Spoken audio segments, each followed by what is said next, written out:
So, good afternoon. Thank you very much. Now for something slightly different. Most of the papers here are, I think, about the impact of the crisis on elections. This paper is about the impact of elections on the crisis. So you're probably really fed up with economists, not just in general, but in particular because they're monopolizing commentary on the political and economic crisis through which Europe is going. You're probably also familiar with economist commentary, which will give you a lot of sometimes fairly helpful economic technical analysis and say the problem is this, and the solution is this, and this solution is completely impractical because of politics, or because policymakers are myopic, or they're ideological. So obviously we need a political economic analysis of the crisis. Maybe one of the reasons there haven't been so many of them is that if you get political complexity and economic complexity and multiply the two, you have too much complexity for the human brain. Our solution, not being clever enough to manage all that complexity in our little brains, is to concentrate on what we think is the most important political event of democracy, that's the election, and the most important single statistic in a debt crisis, that is the interest rate on government debt. So really what we're looking at here is democratic risk and the spillover from one country's election to the interest rates of lots of other countries. So by democratic risk, we just mean the impact of elections on government bond interest rates. Okay, what happens to interest rates when an election happens? By spillover, we mean the impact of one country's election on another country's interest rate. So we're not just looking at what happens to, say, the French interest rate when there's an election in France, but also what happens to the German or the Spanish interest rates when there's an election in France. Furthermore, we don't want to just look at the size of those impacts, we want to look at the nature of the spillovers.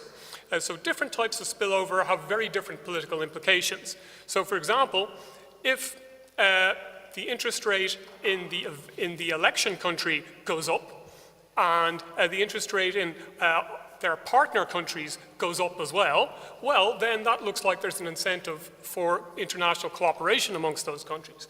However, there's a much lower incentive for international cooperation if the interest rates of some countries go up because of an election and others go down, right? Then you've got a major obstacle to international cooperation. Furthermore, we want to look at how distinctive is democratic risk in the euro crisis. So if you look at the general press before the euro crisis and election reports, they'll talk about one set of figures, the votes, okay? Did a party go up or down? So like a lot of the presentations earlier today. Since about 2008, election reports in Europe mention two figures, the interest rate and who actually won the election. So we're going to look at whether this idea that democratic risk is distinctive to the euro crisis, whether that is correct or not. So in order to do that, we have a placebo group. That's actually, I'm spoofing, it's a quasi-placebo group. So you can't separate any country in the world from the euro crisis, but these are rich countries which we've separated from the euro crisis as much as is possible. And then we want to look at how common are the different types of spillover. And finally, and most politically, we're looking at within the Eurozone, which countries produce the largest spillovers and the most asymmetric or politically problematic types of spillovers. So I think I'm going to do that in 20 minutes, but it sounds like it'll take about 3 hours. We'll see what happens. You can cut me off. Warning at 5 minutes, right? So, you're not here to learn about financial econometrics. I'm pretty confident of that. I am hopeful that some of you would like to know whether I'm talking total rubbish or not. So therefore, just one slide on the event study methodology. So we're not looking at the interest rate before the election and the interest rate after the election. Instead, we're trying to be a little bit more scientific. We're trying to compare the interest rate after the election to a counterfactual, what the interest rate would have been if the election had not happened. Okay, so in order to establish that counterfactual, we have to establish the normal pattern or evolution of that country's interest rate. And the way we do that, this is not our invention, actually it's the invention of the most recent Nobel Prize winner for that, in that horrible discipline of economics, Eugene Fama. What you do is you regress the country that you're interested in, its interest rate, on the US interest rate for 5 of the 6 months before the election, excluding the last one. So that's excluding what you call the, somebody called earlier on, I think the classic or standard campaign. So that gives us the normal return, what we would expect to have happened if there had been no election.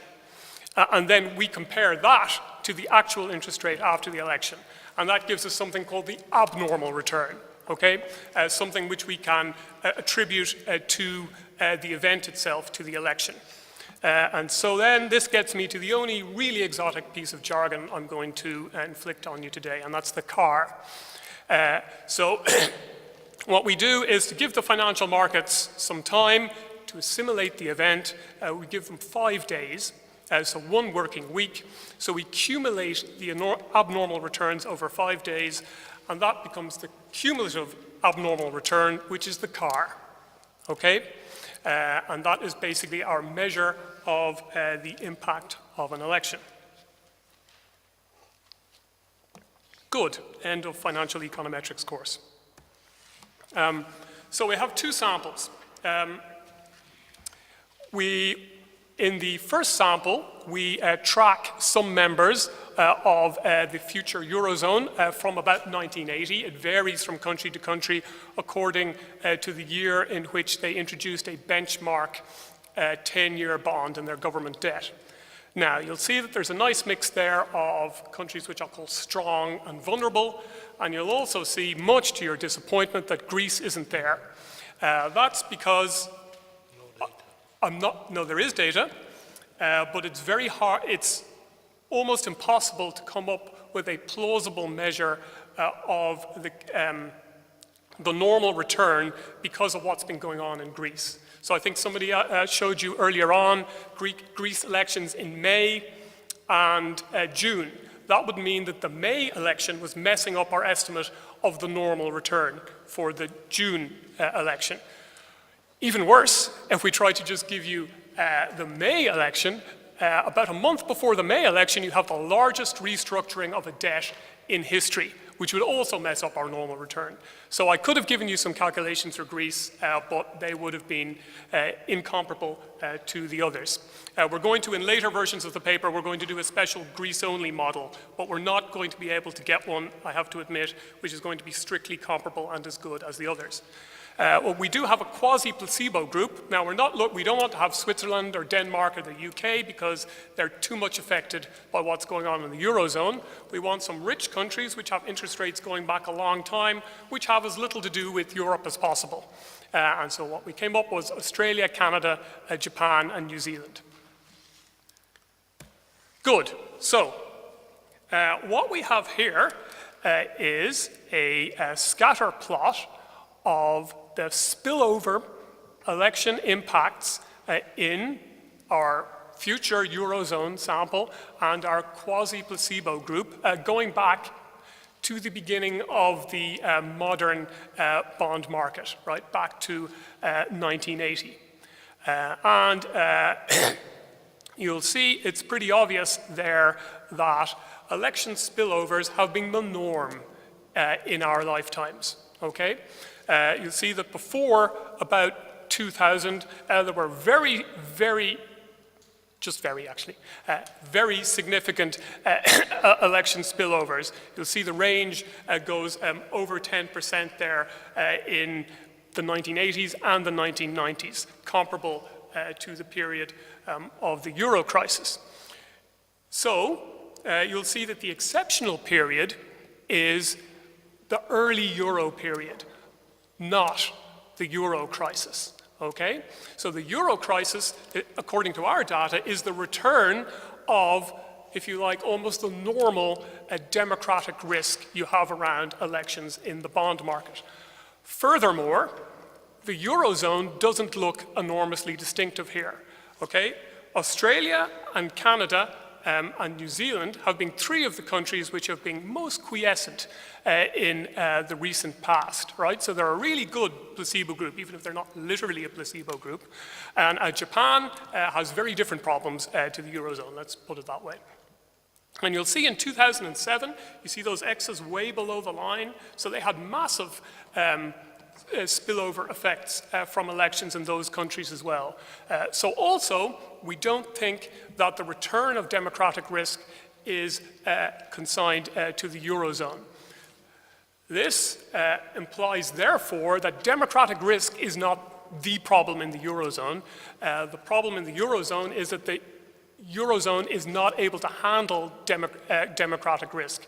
It's not able to manage it domestically because of the constraints of the single currency. Okay. I've been using a lot of pseudoscientific language. Now I'm going to get horribly, horribly political. This is a very political graph, as you're hopefully working out. It takes a little bit of time to digest.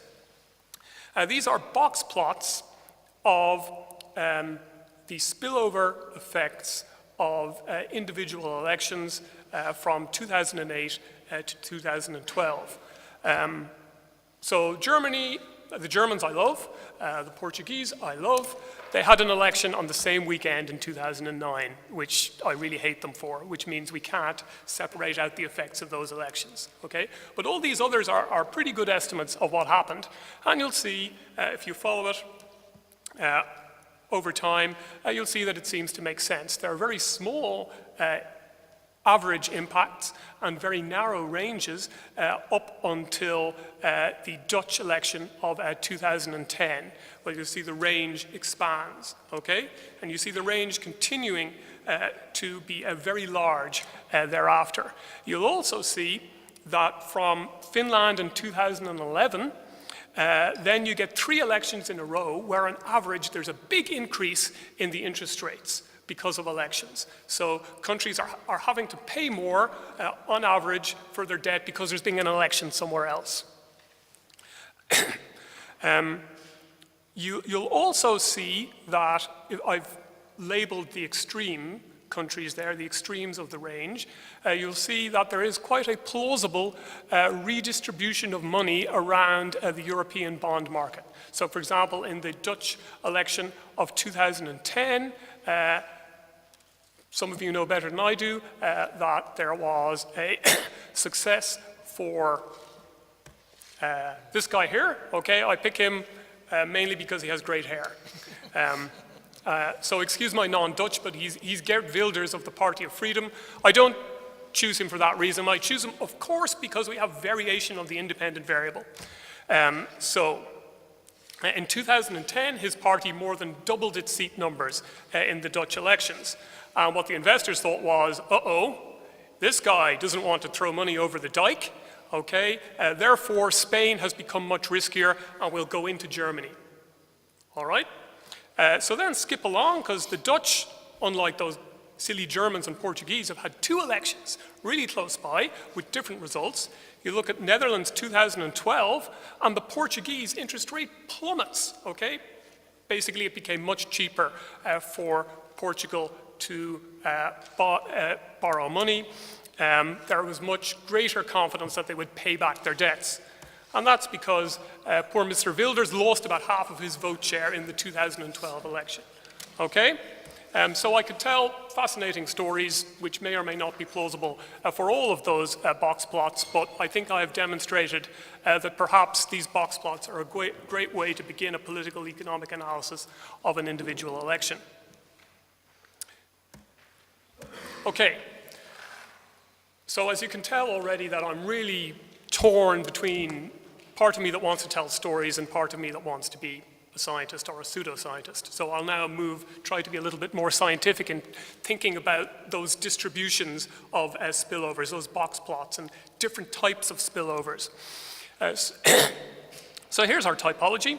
The first one is an aligned spillover. So the event has a similar impact in the event country and the spillover countries, okay? So that's, like I mentioned earlier, if the Dutch interest rate goes up, the interest rate of all the spillover countries goes up by a similar amount. Then you can think about something very different, where the event reduces, we call this a negative skew. Now this is in terms of relationships in the bond market. It's not simply in the statistical sense. The event reduces the interest rate in the spillover countries by substantially more than the event country. So there's an election in one country, and that country loses out compared to its partners. Then you have the other way around, the opposite of that you have a positive skew. The event increases the interest rate in the spillover countries, okay, should be all right, by substantially more than the event country. So that's where the country has had the election is doing well, but its partners are saying, hey, because you have an election, all our interest rates have gone up. And then finally, you have, almost logically, the last category, redistribution, where one bunch of spillover countries have a big increase in their interest rate, and another bunch have a big decrease in their interest rate. I think it's pretty obvious that the political dynamics around these different spillovers are going to be really, really different. It's going to make it easier or more difficult to cooperate politically and economically to deal with a debt crisis. So here you see, hopefully, well, even if you don't see, I'll tell you, that the distribution of the different types of spillovers has varied a lot over time. So you see, before the euro, pre-99, over half of the spillovers in the future Eurozone countries were redistributive, okay? Ones which are really difficult to deal with if you're trying to do some political economic cooperation around debt and macroeconomic coordination, and none of them were aligned. Then you go into the golden era of, we think, not just the euro, but actually the world economy. That was the point of our graph earlier on. 3/4 of them are aligned, okay? So you see the Eurozone countries' interest rates going up and down together according to what happens in an election. And then from 2007 onwards, you get actually a distribution right across all of those different types of spillovers.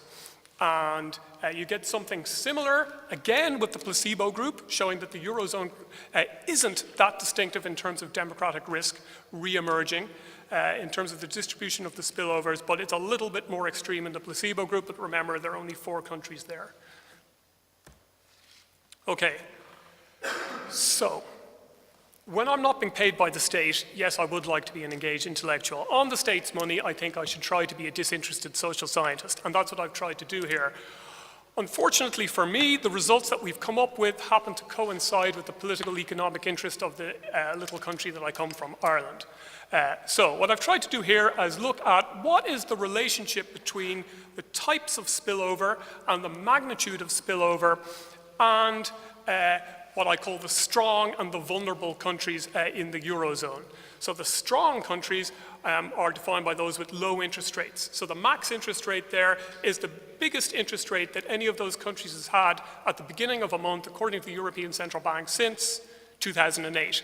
And you'll see a group there which have almost the same maximum, okay, the very obvious strong countries. And then you'll see another group which have much higher maxima and a great range, from Spain's 6.8 up to Portugal's spectacular 14. And then in the next column, you'll see that the only countries in which their own election has had a massive impact on their interest rate have been Spain and Portugal. Right? Almost nothing happens in the strong countries to their own interest rate when they have an election.